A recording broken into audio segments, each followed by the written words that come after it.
नमस्कार साथीहरु, तपाईहरुलाई च्यानलमा स्वागत छ। र आज मैले बीबीएस फर्स्ट इयर को क्याश फ्लो स्टेटमेन्टबाट पार्ट 2 लिएर आइसकेको छु।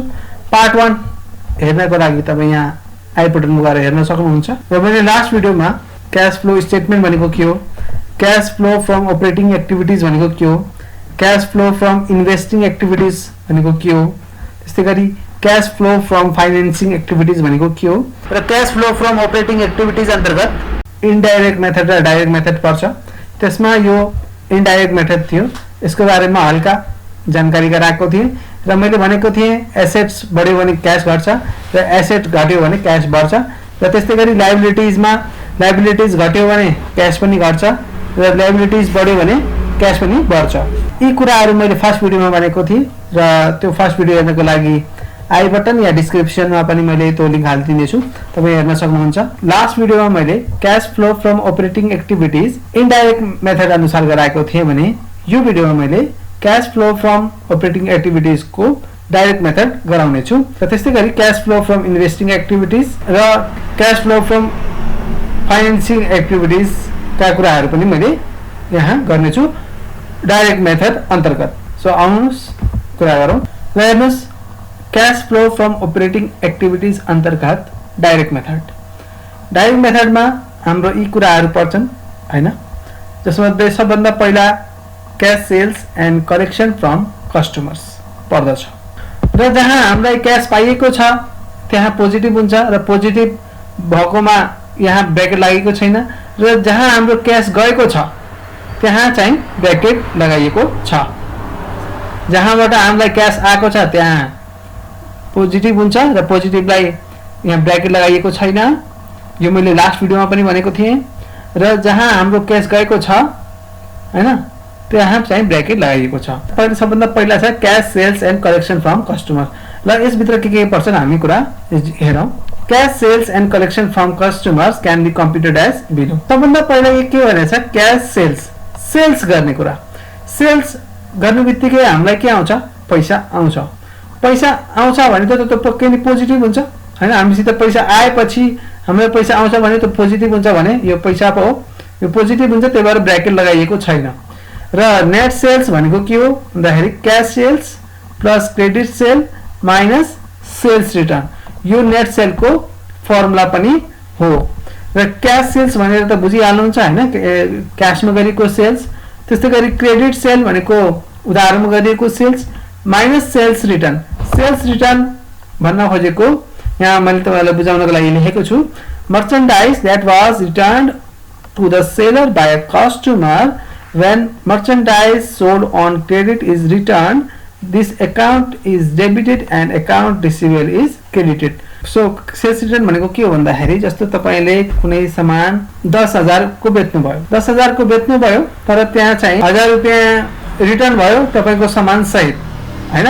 भनेपछि तपाईको सामान त फिर्ता गरेपछि त मानौ त 1000 रुपैयाँको सामान जति सामान त फिर्ता भयो भने त्यो तपाईको के भयो, सेल्स रिटर्न भयो।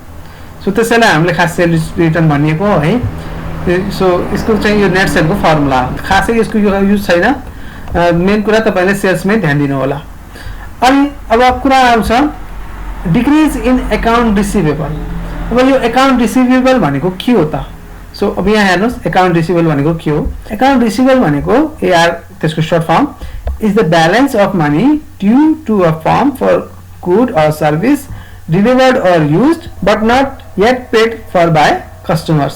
अकाउन्ट रिसिभेबल भनेको त्यस्तो पैसा हो जुन चाहिँ हामीले पैसा लिन अझै बाँकी नै छ कस्टमरबाट हैन, मनी ड्यू हो, जुन पैसा लिन बाँकी छ। अकाउन्ट रिसिभेबल जुन हामीले पाउनै छ। Account receivable are listed on the balance sheet as a current asset. र अकाउन्ट रिसिभेबललाई करेन्ट एसेट को रूपमा लिस्टेड गरिन्छ। अब तपाईलाई थाहा छ करेन्ट एसेट, अघि मैले तपाईलाई भनेको थिएँ यदि एसेट घट्यो भने क्याश बढ्छ। सो यहाँ डिक्रिज इन अकाउन्ट रिसिभेबल, यो के हो? अकाउन्ट रिसिभेबल भनेको तपाईको एसेट हो। अकाउन्ट रिसिभेबल भनेपछि यो हाम्रो एसेट भएपछि एसेट घट्यो भने क्याश बढ्छ, भनेपछि क्याश बढ्ने भयो, त्यो भएर पोजिटिभ भयो। सो अकाउन्ट रिसिभेबल भनेको हामीले पाउनै पर्ने पैसा हो। यदि त्यो डिक्रिज इन अकाउन्ट रिसिभेबल भयो भने हाम्रो पैसा बढ्छ हैन। सो त्यही भएर क्याश बढ्ने भयो। र एकाउन्ट रिसिभेबल भनेको तपाईको करेन्ट एसेट हो र एसेट घट्यो भने क्याश बढ्ने पनि हो। सो त्यही भएर पनि यो क्याश बढ्छ। सो हामीले दुई तरिकाले बुझ्न सकिन्छ। And decrease in bill receivable भनेको छ, डिक्रिज इन बिल रिसिभेबल हुँदाखेरि पनि क्याश बढ्छ, किनभने बिल रिसिभेबल पनि हाम्रो एउटा एसेटै हो र एसेट घट्दाखेरि क्याश बढ्छ। सो त्यही भएर हाम्रो यहाँ क्याश बढ्यो, त्यही भएर पोजिटिभ आयो, त्यही भएर यहाँ ब्र्याकेट आएको छैन। त्यस्तै गरी अर्को छ ब्याड ट्याप रिकभर्ड। तर त्योभन्दा पहिला म ब्याड ट्याप रिटर्न अफ भन्न चाहन्छु। जस्तै तपाईँले कसैलाई ऋण दिनुभएको छ र त्यो ऋणमा फर्किएन होइन भने अब त्यो फर्किएपछि तपाईँलाई त घाटा आयो भनेपछि क्यास आएन, त्यहाँबाट क्यास आएन भनेपछि त्यहाँ माइनस भयो। तर त्यो ब्याड डेट रिकभर्ड भयो भनेको त्यो पहिला सोचेको थियो त्यो मान्छे आउँदैन तर त्यो मान्छे आयो भनेपछि त्यो रिकभर्ड आयो भयो र त्यो मान्छेले तपाईँलाई पैसा दियो, दिने बित्तिकै तपाईँसित पैसा आयो, त्यही भएर यहाँ पोजिटिभ भयो। त्यस्तै गरी इन्क्रिज इन एकाउन्ट रिसिभेबल, मैले अघि नै भनेको थिएँ डिक्रिज इन एकाउन्ट रिसिभेबल हुँदाखेरि तपाईँको पैसा क्यास बढ्छ भने इन्क्रिज इन एकाउन्ट रिसिभेबल हुँदाखेरि तपाईँको क्यास घट्छ, किनभने एकाउन्ट रिसिभेबल भनेको नि एसेट हो र एसेट बढ्दाखेरि क्यास घट्छ होइन, हामीले भनेकै हो। सो यो चाहिँ माइनसमा गयो र त्यो भएर ब्र्याकेट आयो। इन्क्रिज इन बेसिस रिसिभेबल यो पनि एउटा एसेट्स हो र एसेट बढ्दाखेरि तपाईँको क्यास घट्छ होइन, बिल रिसिभेबल बढ्दाखेरि तपाईँको क्यास घट्ने भयो अभियसली होइन। इन्क्रिज इन एकाउन्ट रिसिभेबल यहाँ लेखिसकेको छ, सो यहाँ लेख्न पर्दैन, यो काटिदिनु होला, यो लेख्न पर्दैन। त्यस्तै गरी ब्याड डेट रिटर्न अफ भनेको जुन तपाईँले दिएको ऋण जुन कहिले फर्केर आउँदैन भनेपछि तपाईँलाई क्यास कहिले आउँदैन भनेपछि त्यो माइनसमा जान्छ होइन। सो माइनस भनेपछि ब्र्याकेट भयो। त्यस्तै गरी डिस्काउन्ट एलाउड, डिस्काउन्ट भनेको तपाईँले दिने हो, तपाईँले डिस्काउन्ट दिनुभयो भनेपछि तपाईँको क्यास घट्यो नि त, तपाईँको क्यास घट्यो भने त्यहाँ चाहिँ ब्र्याकेट लाग्यो। र cash sales and collection from customer चाहिँ यसरी यो आयो। र अब यो म यसैसँग रिलेटेड एउटा क्वेसन दिनेछु तपाईँहरूलाई, एकदमै इम्पोर्टेन्ट हो यो है। क्वेसन यस प्रकार छ, the net sales of a trading concern for the year 2076 is ₹20 lakh. Other information related to credit sale given in the balance sheet as under particular दिएको छ लास्ट इयर र this year. Account receivable last year 8 lakh थियो, this year 6 lakh छ। Bill receivable 3 lakh थियो last year, अहिले 4.5 लाख छ। Provision for doubtful डेब्ट भनेको 50,000 र दिस इयर चाहिँ 80,000 र provision for discount on debtor भनेको लास्ट इयर 40,000 थियो र अहिले 30,000। एडिशनल इन्फर्मेसन यसमा के दिएको छ भन्दाखेरि during the current year the company allowed ₹30,000 as discount to customers. Bad डेब्ट recover during the current year was 20,000 and bad डेब्ट रिटर्न अफ वाज ₹10,000। र के निकाल्न भनेको छ भन्दाखेरि यहाँ cash sales and collection from customer during the current year, यहाँ हामीलाई cash sales and collection from customer during the current year निकाल्न भनेको छ। अब यो क्वेसन राम्रोसँग पढ्नु होला। नेट सेल दिएको छ 20 लाख, त्यस्तै गरी एकाउन्ट रिसिभेबल 8 लाखबाट 6 लाख भएको छ भनेपछि एकाउन्ट रिसिभेबल 8 लाखबाट 6 लाख भएको छ, इट मिन्स यो घटेको छ, एकाउन्ट रिसिभेबल घटेको छ, इट मिन्स क्यास हाम्रो बढ्छ। कतिले बढ्छ त भन्दाखेरि यो दुईटाबाट हामीले घटाउनु पर्छ, 8 लाखबाट 6 लाख घटाउने 2 लाख आउँछ, त्यो हाम्रो के हुन्छ भन्दाखेरि क्यास बढ्छ। सो यहाँ चाहिँ डिक्रिज इन एकाउन्ट रिसिभेबल भयो। त्यसै गरी बिल रिसिभेबलमा के भएको छ, बिल रिसिभेबल बढेको छ। यदि बिल रिसिभेबल बढेको छ भने हाम्रो क्यास घट्छ भनेपछि 4.5 लाखबाट 3 लाख घट्छ, हाम्रो 1,50,000 हामीले ब्र्याकेटमा लेख्न पर्छ। त्यस्तै गरी अरू एन्ट्रीहरू पनि दिएको छ, यहाँ राम्रोसँग हेर्नु होला। Calculation of cash sales and collection from customers. अब यहाँ के भएको छ भन्दाखेरि यहाँ हेर्नुहोस्, सबभन्दा पहिला हामीले नेट सेल हेर्नुपर्छ। नेट सेल कति दिएको छ, नेट सेल हाम्रो दिएको छ 20 लाख। सो सबभन्दा पहिला 20 लाख हामीले लेखिहाल्नुहोस्।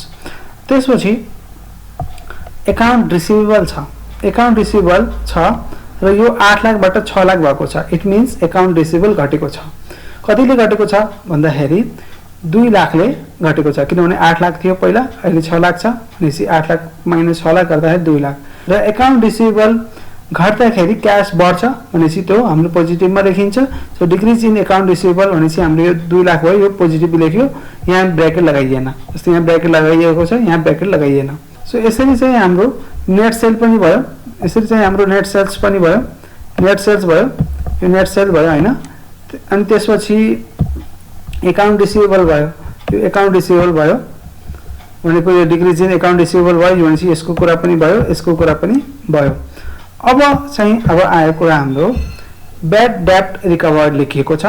ब्याड डेब्ट रिकभर्ड किन भन्दाखेरि यहाँले हेर्नुहोस् क्वेशनमा दिएको छ एडिशनल इन्फर्मेसन, ब्याड डेब्ट recovered during the current year was ₹20,000।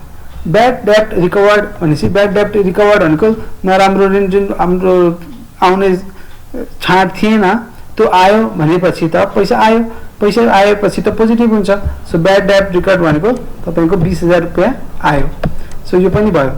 अनि त्यसपछि increase in bill receivable, bill receivable हेर्नुस् त बिल रिसिभेबल हेर्नुस् त तपाईको 3 लाखबाट 4.5 लाख भयो भनेको 1.5 लाखले बढ्यो र इन्क्रिज इन बिल रिसिभेबल भयो भने क्याश घट्छ। किनभने अघि मैले भने बिल रिसिभेबल भनेको एउटा एसेट हो र एसेट बढ्दाखेरि तपाईको क्याश घट्छ। So bill receivable increase in receivable हुनेबित्तिकै क्याश घट्यो, त्यही भएर 1,50,000 हाम्रो ब्र्याकेटभित्र आयो। र अब तपाईको कुरा भन्नुहुन्छ तपाईको प्रोभिजन फर डाउटफुल डेब्ट र provision for discount on debtor भनेको छ। यसको एन्ट्री यहाँ दिएको छैन।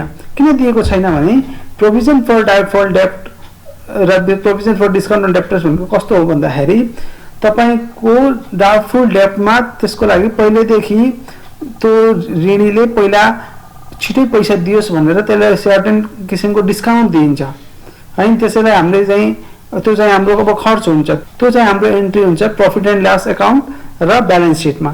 सो यो त हाम्रो क्याश फ्लो स्टेटमेन्ट भित्र चाहिँ यहाँ एन्ट्री गरिदैन यसको। सो यो र यो हामीले एन्ट्री गरिदैन, प्रोभिजन फर डाउटफुल डेब्ट र provision for discount on debtors यहाँ एन्ट्री गरिदैन। र यहाँ पनि हेर्न सक्नुहुन्छ यहाँ हाम्रो प्रोभिजन सम्बन्धी केही कुरा छैन। अब यसपछि आएर हाम्रो डिस्काउन्ट एलाउड, डिस्काउन्ट एलाउड चाहिँ हाम्रो 30,000 दिएको छ। हेर्नु त during the current year the company allowed ₹30,000 as discount to customer. 30,000 discount दिएको छ, त्यही भएर 30,000 हामीले यहाँ लेखियो। र यो माइनसमा हुन्छ किन भन्दाखेरि तपाईको हामीले डिस्काउन्ट दिएको छ भनेको हाम्रो पैसा कम हुने हो, कम हुने भनेपछि ब्र्याकेट हुने हो है। र ब्याड डेब्ट रिटर्न अफ भनेको हाम्रो जुन ऋण दिएको थियो त्यो हाम्रो आउँदैन भनेपछि त्यो हाम्रो क्याश गयो, क्याश गएपछि त्यो कति हो त भन्दाखेरि 10,000। किनभने यहाँ लेखिएको छ ब्याड डेब्ट रिटर्न अफ वाज ₹10,000 भनेर दिएको छ। सो ब्याड डेब्ट रिटर्न अफ भनेको 10,000। र यो सबै हामीले क्यालकुलेसन गर्यौँ। हामीले के गर्नुपर्छ भने 20 lakh plus 2 lakh plus 20,000 minus 1,50,000 minus 30,000 minus 10,000 गर्दाखेरि हाम्रो आयो 20,30,000। सो यसरी चाहिँ हाम्रो यो गर्न सकियो र तपाईहरु पनि गर्न सक्नुहुन्छ। यो आउन अब हामी चाहिँ cash flow from operating activities को नेक्स्ट टपिकमा छौं र cash flow from operating activities को दोस्रो टपिक रहेको छ हाम्रो cash paid to supplier for purchase of merchandise. र यो चाहिँ नर्मली नेगेटिभमा हुन्छ र यसभित्र के कुराहरु हुन्छ हामी अब पढौं। र यो हाम्रो रहेको छ cash paid to the supplier for the purchase of merchandise. So यसभित्र के छ हामी हेरिहालौं। यहाँ के भनेको छ भने an increase in inventory. Inventory भनेको के त भन्दाखेरि तपाईको एउटा स्टक जस्तै हो हैन, सामानहरुलाई स्टक गरेको हुन्छ त्यसलाई भनिन्छ। An increase in inventory represent purchase and decrease in inventory represent sales of merchandise. Represent sale of merchandise. Merchandise भनेको तपाईको गुड्सहरु सम्बन्धी भन्न खोजेको। त्यस्तै गरी an increase in creditor account payable bill payable account represent the credit purchase which decrease the cash flow. An increase in creditor account payable भनेको अब हाम्रो पैसा दिनु सधैँ छ हैन। यदि यहाँ इन्क्रिज भयो भने पैसा हामीले दियौं भने त हाम्रो चाहिँ के हुन्छ भन्दाखेरि क्याश त के हुन्छ भन्दाखेरि कम हुन्छ। सो त्यो कुरा गरेको। त्यस्तै गरी a decrease in creditor account payable. त्यसै गरी क्याश यदि घट्यो भने हामीले दिएनौं भने हैन कम दियौं भने त हाम्रो क्याश त के हुन्छ बढ्छ हैन। यो त्यस्तै गर्यो। A decrease in prepayment represent adjustment of payment to supplier which decrease the cash outflow. A decrease in prepayment यदि पहिला प्रीपेमेन्ट यदि हामीले पहिल्यै पैसा दिन हामीले कम डिक्रिज गर्यौं भने हाम्रो के हुन्छ पैसा अलिकति के भन्छ भन्दाखेरि which decrease the cash outflow भनेको थोरै हामीसित पैसा बढ्छ भनेपछि क्यास बढ्छ हामीसित। त्यस्तै गरी an increase in prepayment represent advance payment to supplier which increase the cash outflow. यदि हामीले पहिल्यै पैसा दियौँ भनेको एडभान्समै पैसा दियौँ भने त हाम्रो पैसा त के हुने भयो, जाने भएपछि हाम्रो माइनस हुन्छ। त्यस्तै गरी discount receive from supplier reduces the cash outflow. यदि हामीले डिस्काउन्ट पायौँ सप्लायरबाट भने हाम्रो पैसा त आउने भयो अलिकति हैन, सो त्यति बेला चाहिँ प्लस हुन्छ। यहाँ हेर्नुहोस्। अनि कस्ट अफ गुड्स सोल्ड भनेको छ, कस्ट अफ गुड्स सोल्ड भनेको यो फर्मुला पनि हो, beginning inventory plus purchases minus ending inventory. Inventory भनेको स्टकमा रहेको सामानहरू हो। So cost of goods sold भनेको के हो त भन्दाखेरि तपाईले बेचेको सामानको तपाईलाई टोटल लागेको लागतलाई हामीले कस्ट अफ गुड्स सोल्ड भनिन्छ। सो लागत भएको हुनाले हाम्रो चाहिँ के हुन्छ त भन्दाखेरि अब त हामीले पर्चेस गरेको जस्तै हो, सो त्यो चाहिँ हाम्रो नेगेटिभ हुन्छ। सो त्यही भएर हामीले ब्र्याकेटमा राखिन्छ। र डिक्रिज इन इन्भेन्टरी, यदि स्टक कम भयो भने त के हुन्छ, हामीसित पैसा बढी आउँछ। किनभने स्टक कम छ भनेपछि हामीले के भन्नुहुन्छ, यो सामान धेरै बिकेको रहेछ भनेपछि सामान धेरै बिकेको रहेछ त कस्ट बढी आयो। अनि डिक्रिज इन इन्भेन्टरी हुँदाखेरि प्लस हुन्छ भने इन्क्रिज इन इन्भेन्टरी हुँदाखेरि तपाईको क्यास माइनस हुन्छ। क्यास माइनस भएपछि हाम्रो यहाँ ब्र्याकेट लाग्यो हैन। डिक्रिज इन इन्भेन्टरी र इन्क्रिज इन इन्भेन्टरीको हामीले कुरा गर्यौं। र अब त्यसपछि डिक्रिज इन अकाउन्ट पेएबल, यहाँ अब कुरो बुझ्नु छ डिक्रिज इन अकाउन्ट पेएबल भनेको के हो। यसले रिप्रेजेन्ट गर्छ cash paid to supplier for purchase.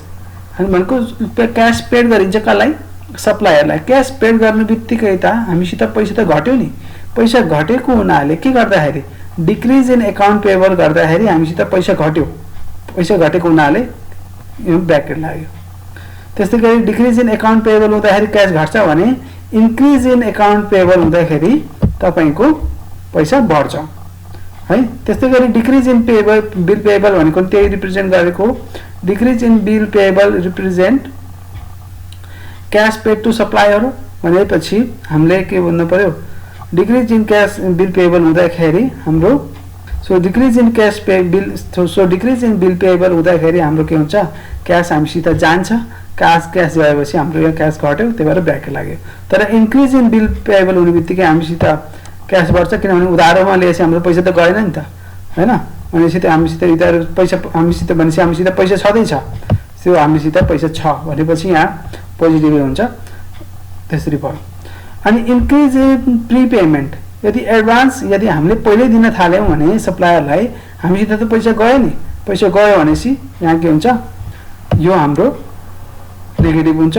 यदि हामीले पहिल्यै पैसा दिए इन्क्रिज इन प्रिपेमेन्ट, यदि पहिल्यै पैसा दियौँ भने त हामीसित त पैसा गयो नि, पैसा गयो भनेपछि हामीलाई यहाँ माइनस हुन्छ भनेपछि ब्र्याकेट लाग्छ।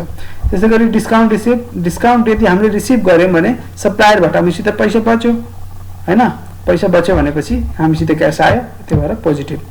र हामीले हिसाब गर्छौँ र हामीले लेख्छौँ cash paid to supplier for purchase of merchandise. यसरी चाहिँ यी कुराहरू हुन्छन् हाम्रो cash paid to the supplier for the purchase of मर्चेन्डाइजमा। र अब यसको इक्जाम्पल हेरौँ। The income statement of an enterprise for the year 2076 is given below. Sales revenue दियो हैन, त्यस्तै गरी कस्ट अफ गुड्स सोल्ड दियो, त्यसभित्र purchase, beginning inventory, wages, total, ending inventory दिएको छ। त्यस्तै गरी एडिङ इन्फर्मेसन भनेको last year and current year bill payable were 2,50,000 and ₹1,50,000 respectively दिएको छ। त्यस्तै गरी account payable were increase to ₹3,70,000 during the current year from ₹2 lakh. र अझै क्वेसन दिएको छ लास्ट इयर र current year prepayment were 1 lakh and ₹60,000 during the current year discount receive from supplier was ₹50,000। के निकाल्न भनेको छ, निकाल्न भनेको छ cash paid to supplier for purchase of merchandise during the current year. During the current year ध्यान दिनु होला है। अब यसमा सबभन्दा पहिला मैले अघि हामीले के पढेको के थियो त्यो जान्न एकदमै जरुरी छ। किन भन्दाखेरि अघि हामीले भित्र के थियो, हामीले के कुराहरू राखिन्छ क्यास पेड टु सप्लायरमा। क्यास पेड भनेको हामीले सप्लायरलाई पेड गर्ने, सप्लायरलाई पेड गर्ने हो भनेपछि त्यसमा कोस्ट अफ गुड्स सोल्ड हुन्छ, इन्भेन्टरीका कुरा हुन्छन्, अकाउन्ट पेएबलका कुरा हुन्छन्, त्यस्तै गरी त्यसमा decrease in account payable, increase in account payable, त्यस्तो थुप्रै कुराहरू हुन्छन्। सो यहाँ मैले अघि त लेखाइसकेको छु। अब त्यहाँ हाम्रो क्वेसन अनुसार हामीले हेर्ने के कुराहरू छ र हामीले के निकाल्ने हो। So cost of goods sold excluding wages र अघि नै मैले भनेको कोस्ट अफ गुड्स सोल्ड भनेको तपाईले बेचेको सामानको तपाईलाई टोटल लागेको लागत हैन लागत हो भनेपछि त यो एउटा पर्चेज जस्तै हो पर्चेज गर्दाखेरि त पैसा त तपाईको जान्छ भनेपछि नेगेटिभ हुन्छ नेगेटिभ हुँदाखेरि नेगेटिभ माइनसमा लेख सो नेगेटिभ हुँदाखेरि हामी ब्र्याकेटमा लेखिन्छ र यसको एउटा फर्मुला छ के छ भन्दाखेरि cost of goods sold is equal to beginning inventory plus purchase minus ending inventory so beginning inventory यहाँ दिएको छ बिगिनिङ इन्भेन्टरी यहाँ 2 लाख दिएको छ बिगिनिङ इन्भेन्टरी यहाँ 2 लाख दियो त्यस्तै गरी पर्चेसेस पनि दिएको छ पर्चेसेस तपाईको 8 लाख दिएको छ माइनस तपाईको एन्डिङ इन्भेन्टरी तपाईको 6 लाख दिएको छ सो 10 लाख माइनस 6 लाख भनेको 4 लाख सो यहाँ चाहिँ 4 लाख हुन्छ यो चाहिँ ब्र्याकेट भित्र लेखिन्छ किनभने यहाँबाट हाम्रो पैसा गइरहेको छ त्यस्तै गरी इन्क्रिज इन इन्भेन्टरी र अब हेर्नुस् यहाँ बिगिनिङ इन्भेन्टरी कति दिएको छ बिगिनिङ इन्भेन्टरी 2 लाख छ र एन्डिङ इन्भेन्टरी 6 लाख छ भनेपछि कतिले इन्भेन्टरी बढ्यो त भन्दाखेरि सुरु थियो 2 लाखबाट अन्तिम भयो 6 लाखमा भनेपछि इन्क्रिज भएको छ इन्क्रिज इन इन्भेन्टरी र इन्भेन्टरी बढ्दाखेरि भनेको स्टक त बढ्दाखेरि क्याश त घट्छ भनेपछि ब्र्याकेट भित्र लेखिन्छ कति भन्दाखेरि 6 लाख माइनस 2 लाख कतिले बढ्यो भन्दाखेरि 4 लाखले सो 4 लाख र इन्भेन्टरी अर्थात स्टक बढेपछि हाम्रो क्याश घट्छ त्यो भएर ब्र्याकेटमा लेखियो अब डिक्रिज इन बिल पेएबल कसरी लेखियो हेरौँ जस्तै यहाँ हेर्नुस् last year and current year bill payable were 2,50,000 and rupees 1,50,000 last इयरको 2,50,000 थियो अहिले 1,50,000 भनेपछि अहिले त घट्यो हैन डिक्रिज भयो अनि डिक्रिज इन बिल पेएबल भनेको तपाईको डिक्रिज भयो भने क्याश पनि के हुन्छ घट्छ यो अघि नै हामीले पढेको यदि डिक्रिज इन बिल पेएबल भयो भने क्याश पनि सो यो हाम्रो अनि क्याश पनि घट्छ भनेपछि अनि कतिले घट्छ त भन्दाखेरि 2,50,000 माइनस 1,50,000 गर्दाखेरि 1 लाख आयो सो हामी त्यो 1 लाख यहाँ लेख्यौं त्यस्तै गरी एकाउन्ट पेएबल के भएको छ र एकाउन्ट पेएबल इन्क्रिज भएको छ के भनेको छ भने account payable were increase to rupees 3,70,000 during the current year from rupees 2 lakh भनेको 2 लाखबाट तपाईको 3,70,000 भएको छ किन हामीले लेखेको थियौं यदि एकाउन्ट पेएबल इन्क्रिज भएको छ भने यसले के रिप्रेजेन्ट गर्छ रिप्रेजेन्ट द क्रेडिट पर्चेज हैन क्रेडिट पर्चेज रिप्रेजेन्ट गर्छ एकाउन्ट पेएबल भनेको हामीले पैसा तिर्न बाँकी छ है एकाउन्ट पेएबल भनेको हामीले पैसा तिर्न बाँकी नै छ भनेपछि हामीले उधारमा किने भनेपछि हामीसित पैसा त गएन नि हैन त्यही भएर यो के हुन्छ प्लस हुन्छ and increase in account payable भनेपछि हाम्रो पैसा बच्छ भन्दाखेरि कतिले भन्दाखेरि 1,70,000 कसरी भन्दाखेरि हामीले 3,70,000 बाट 2 लाख घटायौं त्यो आउँछ 1,70,000 त्यस्तै गरी डिक्रिज इन प्रीपेमेन्ट इन्क्रिज इन प्रीपेमेन्ट भएको भए हाम्रो के हुन्थ्यो हाम्रो इन्क्रिज इन पेमेन्ट भएको पहिले पैसा दिने हो भने त हाम्रो पैसा त घट्थ्यो नि तर हामीले प्रीपेमेन्ट पहिले दिएनौ डिक्रिज गर्यौं कम गर्यौं भनेपछि त हामीसित त पैसा अहिले बच्च कति त भन्दाखेरि हाम्रो यहाँ लेखेका छौं last year and current year prepayment were rupees 1 lakh and rupees 60,000 भनेपछि पहिलाको थियो 1 लाख अहिलेको छ 60,000 भनेपछि घटेको छ पक्कै पनि हैन 1 लाख थियो पहिला अहिले छ 60,000 लास्ट इयर र करेन्ट इयरको प्रीपेमेन्ट भनेपछि कतिले घटेको छ त भन्दाखेरि 40,000 ले घटेको छ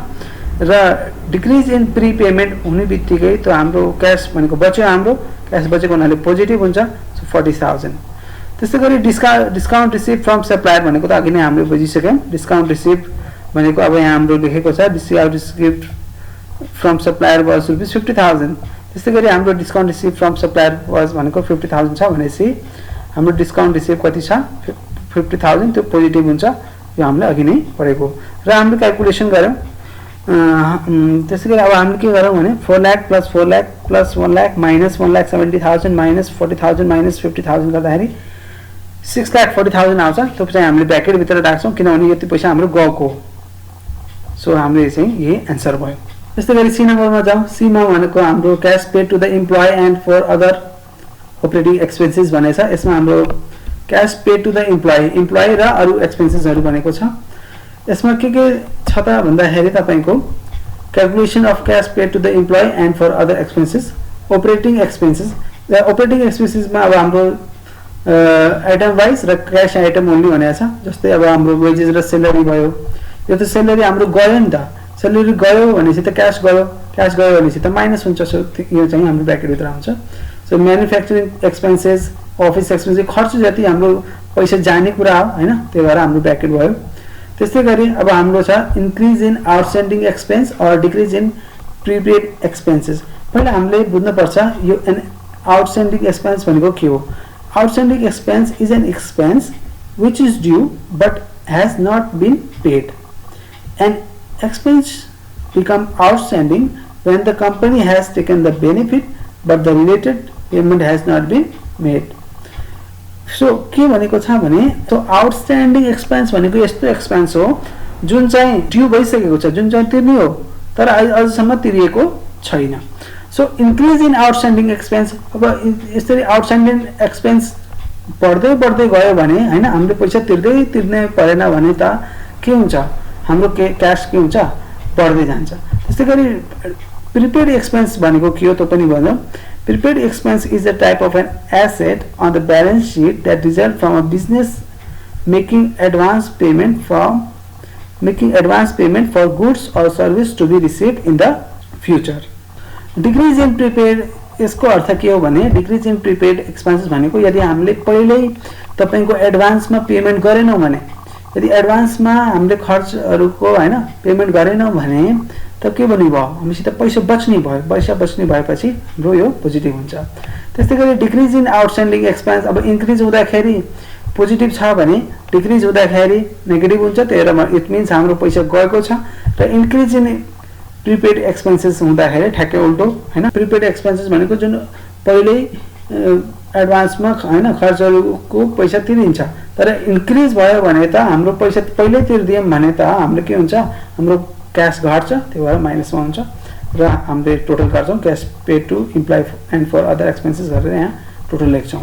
सो यसरी चाहिँ हाम्रो सी नम्बर भयो। त्यस्तै गरी अब हाम्रो डी नम्बरमा छ इन्ट्रेस्ट पेमेन्ट। इन्ट्रेस्ट पेमेन्टमा हाम्रो के हुन्छ भने इन्ट्रेस्ट एक्सपेन्स हुन्छ। इन्ट्रेस्ट एक्सपेन्स अब इन्ट्रेस्ट हो र खर्च हो भनेपछि हामीले दिन पर्छ हैन। सो हाम्रो फ्रेम माइनस हुन्छ। त्यस्तै गरी इन्क्रिज इन प्रिपेड इन्ट्रेस्ट र डिक्रिज इन आउटस्ट्यान्डिङ इन्ट्रेस्ट। र अब हामीले बुझ्न पर्यो प्रिपेड इन्ट्रेस्ट भनेको के हो त। सो प्रिपेड इन्ट्रेस्ट भनेको के हो त। अब प्रिपेड इन्ट्रेस्ट नै भनेपछि हामीले एउटा कुरा त बुझ्नै पर्छ, इन्ट्रेस्ट भनेपछि हामीले पैसा दिने हो, दिने भनेपछि त्यतिकै चाहिँ त्यो हाम्रो पैसा घट्छ भनेर त्यतिकै बुझे पनि हुन्छ। तर प्रिपेड इन्ट्रेस्ट भनेको के हो त भन्दाखेरि prepaid interest is the interest that the debtor pays before the first scheduled डेब्ट रिपेमेन्ट। भनेको पहिला किस्ता तिर्नु भन्दा अगाडि हैन, यदि हामीले पहिल्यै इन्ट्रेस्ट तिर्न पर्छ भने त्यस्तो इन्ट्रेस्टलाई हामीले प्रिपेड इन्ट्रेस्ट भनिन्छ। त्यतिकै नै बुझ्न सकिन्छ इन्क्रिज इन प्रिपेड इन्ट्रेस्ट। यदि हाम्रो बढ्यो भने हाम्रो क्याश घट्छ, त्यतिकै नै बुझ्न सकिन्छ। र decrease in outstanding interest. Outstanding interest भनेको के हो त पनि बुझौं। Outstanding interest refer to loan interest that is due but has not been paid. भन्न खोजेको के हो भने आउटस्ट्यान्डिङ इन्ट्रेस्टले यस्तो इन्ट्रेस्टलाई रिफर गर्छ जुन चाहिँ तिर्न बाँकी छ तर अहिलेसम्म तिरेको छैन। इट मिन्स आउटस्ट्यान्डिङ इन्ट्रेस्ट बढ्नु भनेको हाम्रै पैसा बस्नु नै हुन्छ हैन। किनभने अब जति ड्यू भए पनि अब हामीले पैसै तिर्ने हैन त हैन। ड्यू छ हामीले पैसा तिर्ने हो तर अहिलेसम्म तिरेको छैन भनेपछि पैसा त हाम्रो बढिरहेको छ तर हामीले पैसा दिएका छैनौं भनेपछि हाम्रो पैसा बचिरहेको छ। इन्क्रिज हुँदाखेरि हाम्रो पैसा बचिरहेको छ र डिक्रिज हुँदाखेरि हाम्रो पैसा घटिरहेको छ। र तपाईले यसरी बुझ्न नि सक्नुहुन्छ इन्ट्रेस्ट डिक्रिज भयो भने त हाम्रो त के हुन्छ, पैसा बच्छ। जस्तै यहाँ एक्जाम्पल दिएको छ the current years income statement of star company showed interest expense of rupees 30,000. The company's prepaid interest increased by rupees 5,000 as compared to previous year prepaid interest rupees 12,000, whereas outstanding interest decreased by rupees 3,000 as compared to previous year outstanding interest rupees 15,000. Calculate interest paid during the current year. Current year को interest paid पत्ता लगाउने हो। So राम्रोसँग हेर्नु होला। So जस्तै हामीले interest expense दिएको छ, हाम्रो इन्ट्रेस्ट एक्सपेन्स यहाँ दिएको छ। कम्पनी यहाँ हेर्नुस् यहाँ हेर्नु होला स्टार कम्पनी सोड इन्ट्रेस्ट एक्सपेन्स अफ ₹30,000 भनेपछि यहाँ 30,000 खर्च हो। खर्च भनेपछि त अब हाम्रो पैसा दिने हो, त्यो भएर ब्र्याकेट भित्र लाग्यो हैन। अनि त्यस्तै गरी हाम्रो के छ the company's prepaid interest is increased by ₹5,000 as compared to the previous year prepaid interest ₹12,000। र हामीलाई प्रिभियस इयर सँग मतलब राख्ने हैन, हामीले मतलब राख्ने हो अहिलेको year. So company's prepaid interest increased by 5,000। Prepaid interest increase भएको छ, इट मिन्स इन्ट्रेस्ट त बढ्यो भने त हामीले पैसा दिने अझै दिनु पर्यो हैन। भनेपछि हाम्रो के हुन्छ ब्र्याकेट लाग्यो पैसा, किनभने हाम्रो क्यास गयो त्यही भएर। त्यस्तै गरी अर्को कुरा छ where is outstanding interest decrease by ₹3,000 as compare to previous year outstanding interest ₹15,000। अब प्रिभियस इयरको आउटस्ट्यान्डिङ इन्ट्रेस्टसँग हामीलाई मतलब छैन, हामीलाई मतलब छ करेन्ट इयर। र करेन्ट इयरमा कति घटेको छ 3000। र डिक्रिज इन आउटस्ट्यान्डिङ इन्ट्रेस्ट यहाँ त डिक्रिज इन आउटस्ट्यान्डिङ इन्ट्रेस्ट भयो भने हाम्रो के हुन्छ त्यो क्यास हामीसित घट्छ, यो अघि हामीले भनेको। सो हामीले यहाँ 3000 ब्र्याकेटमा लेख्यौँ र यो एड गऱ्यौँ, गर्दाखेरि हाम्रो आयो 38,000। सो इन्ट्रेस्ट हामीले कति तिर्नु त भन्दाखेरि 38,000। सो हाम्रो यो त्यस्तै गरी डी नम्बर पनि भ्याइयो। र अब डी पछि हाम्रो आयो, पछि हाम्रो ट्याक्स पेमेन्टको कुरा आएको छ। सो ट्याक्स पेमेन्टमा के कुरा हुन्छ त्यो पनि हेरौँ। Tax paid is treated as cash outflow from operating revenue. The amount of tax paid is determined on the basis of tax expenses of the current year and position of tax payable at advance payment of tax. The method of asserting tax paid is as below। हैन, एकदमै सजिलो छ। Tax expense ट्याक्सको खर्च as per income statement हैन, income स्टेटमेन्टको अनुसार भन्दाखेरि अब tax भनेपछि ट्याक्स एक्सपेन्स भनेको त एउटा खर्च हो, खर्च भनेको चाहिँ माइनसमा हुन्छ। र इन्क्रिज इन एडभान्स पेमेन्ट यदि हामीले पहिल्यै पैसा दियौँ भने त हामीसित पैसा त घट्ने भयो भनेपछि त माइनस हुने भयो। र त्यस्तै गरी डिक्रिज इन एडभान्स पेमेन्ट भनेको छ यदि डिक्रिज इन एडभान्स पेमेन्ट गऱ्यौँ भने त हाम्रो के हुने भयो हामीसित पैसा बढ्ने भयो। त्यस्तै गरी डिक्रिज इन ट्याक्स पेएबल हुँदाखेरि पनि हामीसित पैसा जाने भएको हुनाले हाम्रो पैसा यो माइनस हुन्छ। र इन्क्रिज इन ट्याक्स पेएबल हुँदाखेरि हामीसित पैसा बच्ने भएको हुनाले थोरै हाम्रो पोजिटिभ हुन्छ। त्यस्तै गरी decrease in provision for tax हुँदाखेरि पैसा जान्छ र increase in provision for tax हुँदाखेरि पैसा आउँछ। सो यसरी चाहिँ यो भयो। र अब एफतिर जाउँ। एफमा हाम्रो छ interest and dividend receipt. Interest and dividend receipt. So receive गर्ने कुरा छ, रिसिभ गर्दाखेरि त हामीले पैसा पाउँछौँ। सो यहाँ हेरौँ इन्ट्रेस्ट रिसिभ गर्दाखेरि त हामीले पैसा पाउँछौँ।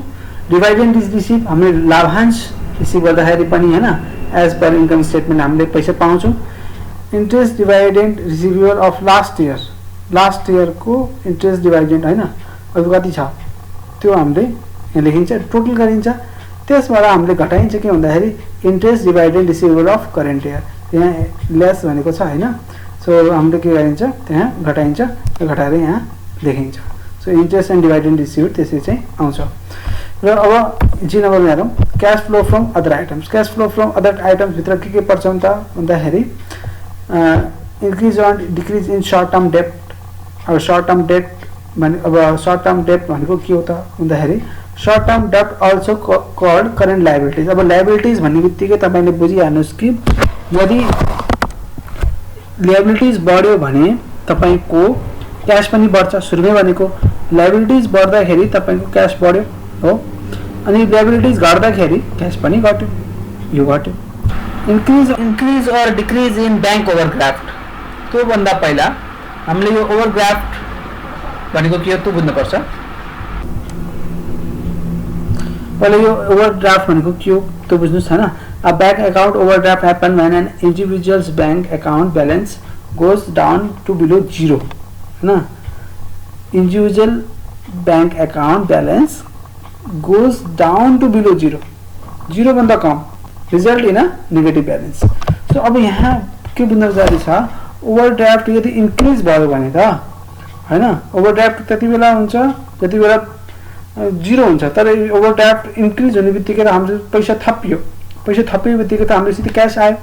सो क्यास आयो र डिक्रिज भयो भने त अब घट्दै गर्दै गयो नेगेटिभमा गयो हैन त्यही भएर क्यास गयो त्यही भएर माइनसमा गयो र increase or decrease in marketable securities अब मार्केटेबल सिक्युरिटिज भनेको त हाम्रो के हो पहिला त्यो पनि बुझ्न पर्यो marketable security are liquid financial instrument that can be quickly converted into cash at a reasonable price भनेको marketable securities are liquid financial instrument हो जुन चाहिँ नि क्विकली क्यासमा कन्भर्ट गर्न सकिन्छ त्यो पनि रिजनेबल प्राइसमा र यदि हाम्रो मार्केटेबल सिक्युरिटी बढ्दै गयो हैन भनेको हामीले त्यहाँ त्यो लिक्विड फाइनेन्शियल इन्स्ट्रुमेन्टमा लगानी गर्दै गयौँ भने त हाम्रो त क्यास त घट्ने भयो नि तर डिक्रिज इन मार्केटेबल सिक्युरिटी यदि हामीले त्यो फाइनेन्शियल इन्स्ट्रुमेन्टमा यदि लगानी गरेन भने त हाम्रो पैसा बढ्ने भयो सो पैसा बढ्ने भयो भने चाहिँ हाम्रो क्यास फ्लो पोजिटिभमा हुन्छ त्यस्तै गरी increase on decrease in short term investment यदि हाम्रो इन्क्रिज भयो इन्भेस्टमेन्ट यदि इन्क्रिज भयो भने चाहिँ हाम्रो पैसा त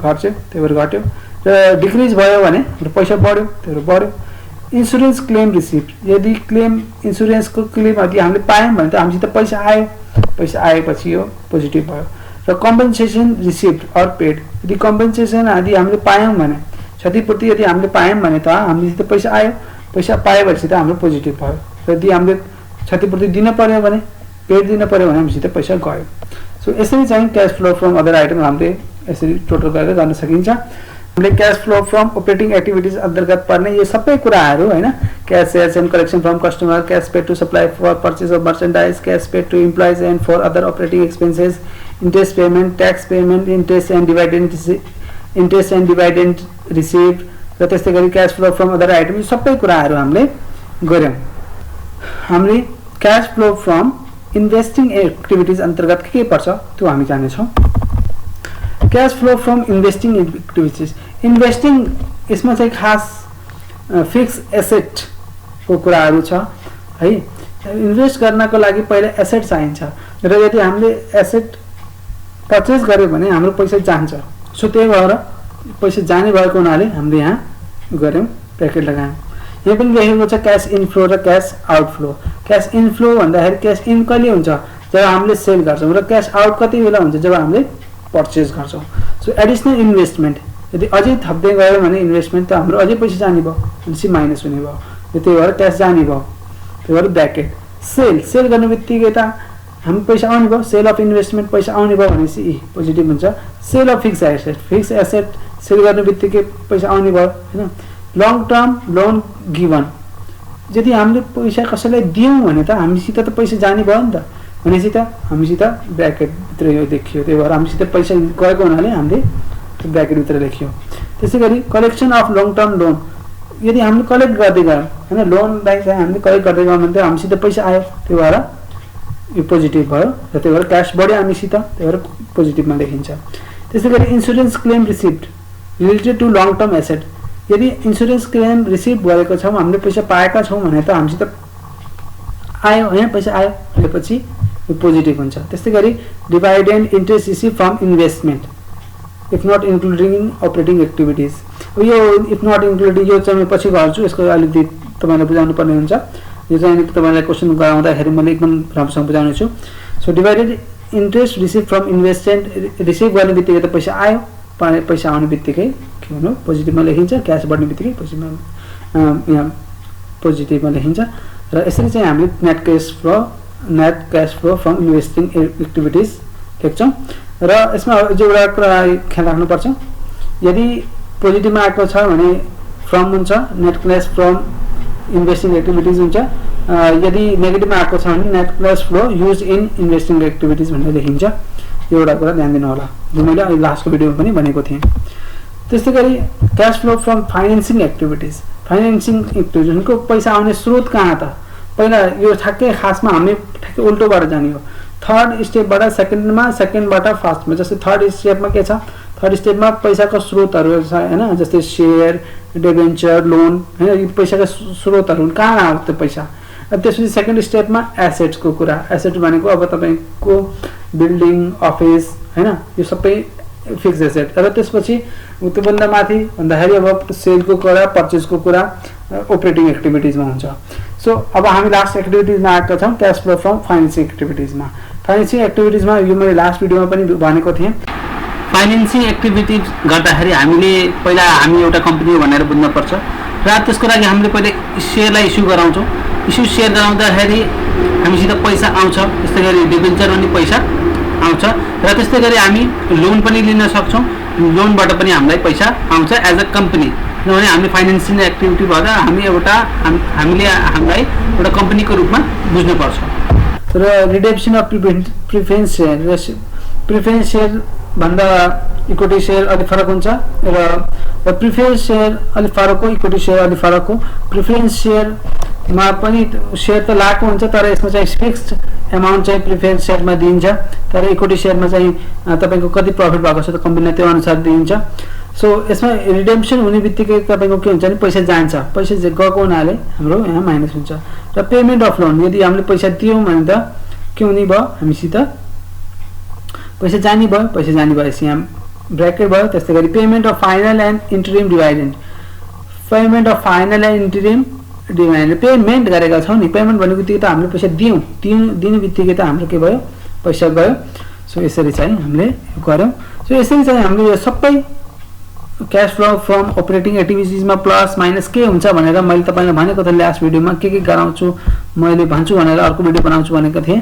सो यसरी चाहिँ मैले सबै भनेको छु, प्लस माइनस के हुन्छ। यसको फुल अब यदि हेर्ने हो भने यो खास यसको फर्मेट यस्तो हुन्छ, यति cash sales and collection from कस्टमरभित्र यति कुराको पर्छन्। यो हामीले अहिलेसम्म पढेको कुराहरू हो। प्लस माइनस के पर्छ, ब्र्याकेटभित्र परेको छ भने त माइनस हुन्छ, भनेको क्यास गएको छ हामीसित हैन। यदि पोजिटिभ छ भने भनेको हामीसित क्यास आएको छ र यसको फाइनल रिजल्ट त यहाँ साइडमा लेखिन्छ, फाइनल रिजल्ट यहाँ साइडमा लेखिन्छ। यसरी चाहिँ टोटल गरेर net cash flow from operating activities, अब अपरेटिङ एक्टिभिटिजबाट गरेको भने हैन यसरी यहाँ साइडमा लेखिन्छ। फाइनल रिजल्ट चाहिँ तपाईँको तेस्रो कलममा लेखिन्छ भनेर मैले भनेको थिएँ। र एसेट बढ्यो भने क्यास घट्छ, एसेट घट्यो भने क्यास बढ्छ, र लिबिलिटिज बढ्यो भने क्यास बढ्छ, र लिबिलिटिज घट्यो भने क्यास पनि घट्छ।